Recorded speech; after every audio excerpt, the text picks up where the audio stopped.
Government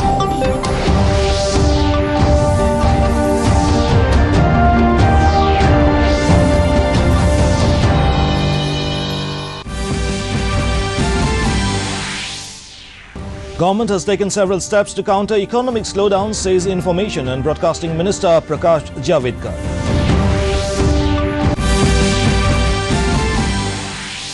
Union Home Minister Amit Shah holds talk with North-East chief ministers, civil society and political leaders on CAB.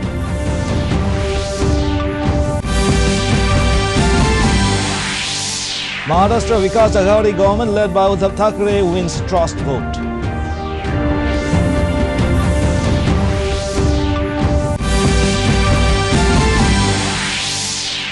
Assam government informs State Assembly that 13 militant groups are engaged in ongoing peace process in the state.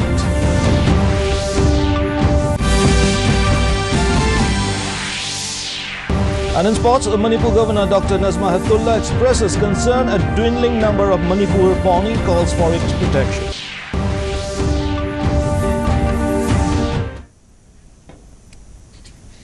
Good evening, viewers, and welcome to the Northeast News Bulletin. And this is Hansraj, and now the details. Information and Broadcasting Minister Prakash Javadekar has said the government has taken several decisions and initiatives to counter the economic slowdown, which is due to global headwinds affecting the Indian economy too. Addressing media on the completion of 6 months of NDA 2 government in New Delhi today, the minister said under the leadership of Prime Minister Narendra Modi, the country is progressing in all spheres, making India an attractive destination. The minister said decisions like abrogation of Article 370 and abolition of triple talaq have been taken in the interest of the nation. Highlighting other achievements of the government, Javadekar said the country maintained its composure after the Supreme Court's verdict on the Ayodhya land dispute, paving the way for building a Ram Mandir. He said Prime Minister Narendra Modi has launched the Swachh Bharat to ensure a clean India and also initiated a movement against the use of plastic. Therefore, in these 6 months, many banking major reforms have taken place. More money has flown into the hands of people. Union Home Minister Amit Shah on Saturday held discussions with leaders of political parties, students' bodies and civil society groups of Assam, Arunachal Pradesh and Meghalaya on the contours of the proposed Citizenship Amendment Bill CAB in New Delhi. The meetings were attended by Chief Minister of Assam, Arunachal Pradesh and Meghalaya, Sarbananda Sonowal, Pema Khandu and Conrad Sangma respectively. Union Minister Kiran Rijiju and several MPs among others also attended the meeting. Assam Minister Himanta Biswa Sarma on Saturday in a tweet said Shah met political parties and civil society members of Tripura and Mizoram for 4 hours on Friday night and things were moving in the right direction. The Home Minister is holding the series of meetings on Friday, Saturday and on December 3rd in the wake of strong protest in the Northeast against the CAB. Constitution Day or Samvidhan Divas is celebrated in India on November 26th every year to commemorate the adoption of the Constitution of India. As part of the celebration, Governor of Assam, Professor Jagdish Mukhi, has celebrated Constitution Day today at Raj Bhavan in Guwahati to mark the 79th anniversary of adoption of the Constitution. Speaking on the occasion, Professor Mukhi said that Constitution Day is aimed at reiterating and reorienting the citizens towards the values and principles expressed in the Constitution and encouraging all Indians to play their rightful role in strengthening the Indian democracy. The occasion was also attended by several dignitaries including Professor J.S. Patil, Vice Chancellor, National Law University and Judicial Academy, Assam. For free India. Their hard-earned document continues to be the guiding light for all of us. India still remained the dominion of the United Kingdom. Meghalaya Governor Tathagata Roy said that the autonomous district councils of the state should function autonomously without any meddling by the state government. It may be recalled that the governor recently had turned down imposition of administrator rule in the Khasi Hills Autonomous District Council. Meanwhile, Roy also said that he may seek opinion from the legal experts on the ordinance of the Meghalaya Resident Safety and Security Act MRSSA 2016, and he said that he is currently examining the ordinance. Shiv Sena-led Mahavikas Aghadi has won the trust vote in Maharashtra Assembly. After all, the BJP MLA staged a walkout. A total of 169 MLAs voted in favor of the confidence motion, while 4 members abstained. With 105 BJP MLAs absent, 0 votes were cast against the motion. Earlier, Congress leader Ashok Sawan proposed trust vote, while NCP's Nawab Malik and Shiv Sena's Sunil Prabhu seconded it. Speaking to media, former Chief Minister and BJP leader Devendra Fadnavis said not just the appointment of pro-tem speaker, but the decision in itself is illegal and unconstitutional, stating that there was no case ever the pro-tem speaker has been changed. Fadnavis said they will write to the governor to suspend the House proceedings. The Assam government today informed the Assembly that 13 militant groups are engaged in the ongoing peace process in the state. Replying to a question raised by MLA Rituparna Borua, Transport Minister Chandra Mohan Patuari said that peace talks between the centre and pro-talk faction of the United Liberation Front of Assam are going in the right direction. Patuari also informed the House that presently only 4 militant outfits are operating in the state, including Ulfa Independent. Patuari also informed that the members of the militant groups involved in peace talks are being given rehabilitation and skill development training by the state government.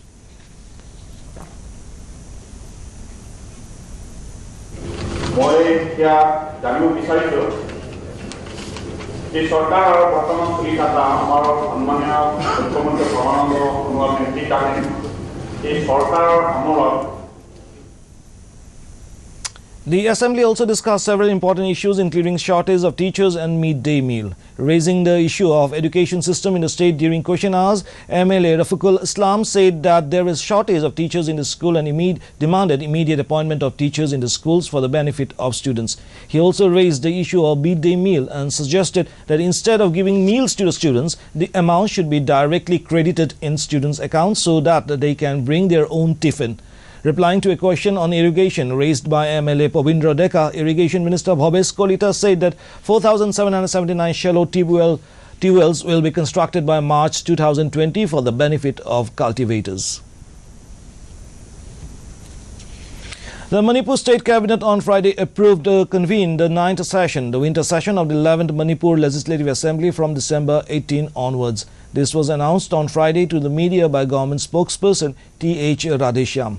The minister, however, did not divulge about how long the session will go on, but maintained that the burning issues concerning the state, like the Citizenship Amendment Bill, Naga peace talks, among others, will be discussed in detail in the winter session. Committee headed by Honorable Minister Dikho Sahibna Mana lead Tauraga, Honorable Minister Karam Sham, Honorable Minister Kaisi, Moy Ohum Yawarmatunga Tribal Affairs ki additional. The government is planning to enroll 1 crore beneficiaries under the Pradhan Mantri Shram Yogi Mandhan PMSYM and the National Pension Scheme for Traders and Self-Employed Persons, the NPS traders, by March next year. Labour and Employment Minister Santosh Kumar Gangwar launched the drive for enrolment under the 2 schemes at a function to mark the celebrations of Pension Week beginning today. Stating that both the schemes are simple and hassle-free, Gangwar said an Aadhaar card number along with a savings bank account or Jan Dhan account are needed for enrollments. The monthly contribution has been kept at the lowest level, ranging between 55 rupees and 200 rupees, depending on the entry ages of subscribers. जीवन मिले अगले मार्च 2020 तक हमारा लक्ष्य है कि कम से कम 1 करोड़ लोगों को इस योजना के अंतर्गत हम लोग ले आए. Meanwhile, in Assam, Pension Week cum Awareness and Pradhan Mantri Shram Yogi Mandhan PMSYM scheme was held today at Kokrajhar Basic Training Center in Kokrajhar. As part of the program, registration under the Pradhan Mantri Shram Yogi Mandhan pension scheme for unorganized workers and NPS traders schemes was also held.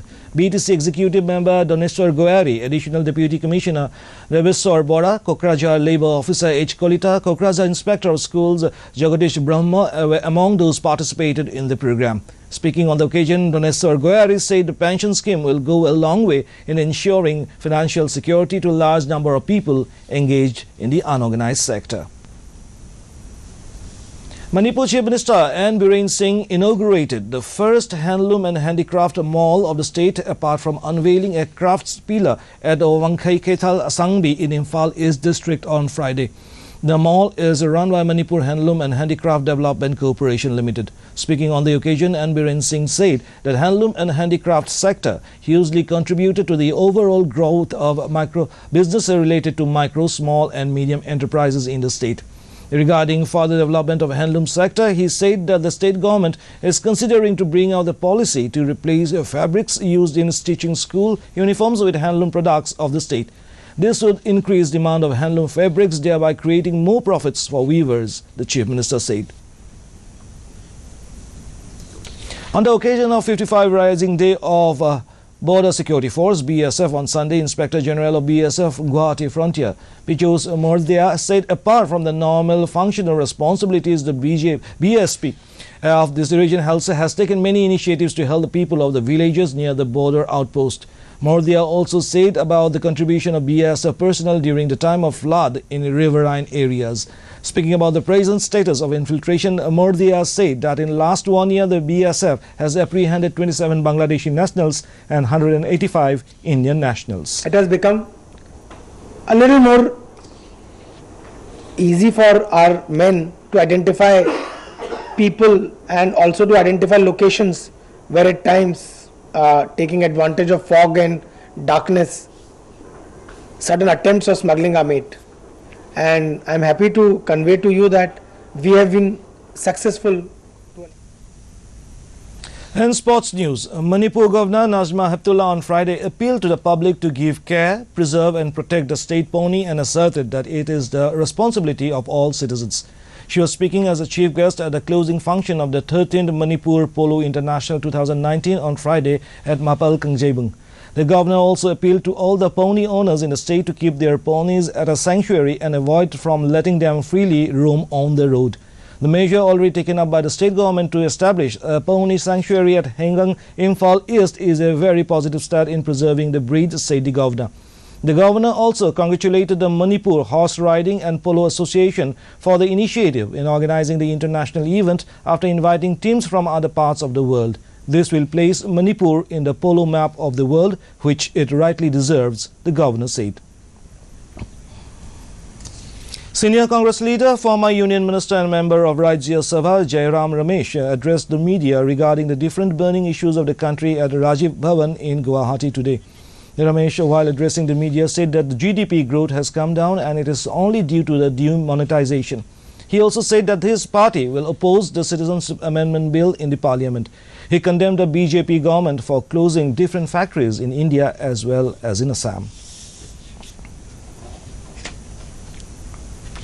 Before we wind up the bulletin, a recap of the headlines. Government has taken several steps to counter economic slowdown, says Information and Broadcasting Minister Prakash Javadekar.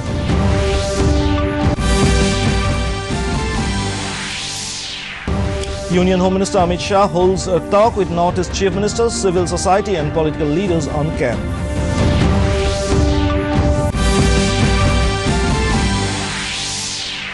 Maharashtra Vikas Aghadi government led by Uddhav Thackeray wins trust vote.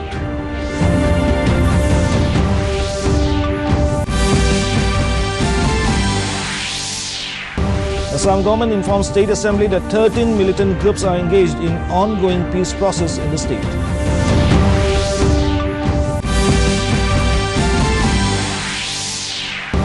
And in sports, Manipur Governor Dr. Najma Heptullah expresses concern at dwindling number of Manipur pony, calls for its protection. And that brings us to the end of this evening's bulletin. Thank you for tuning in. Namaskar.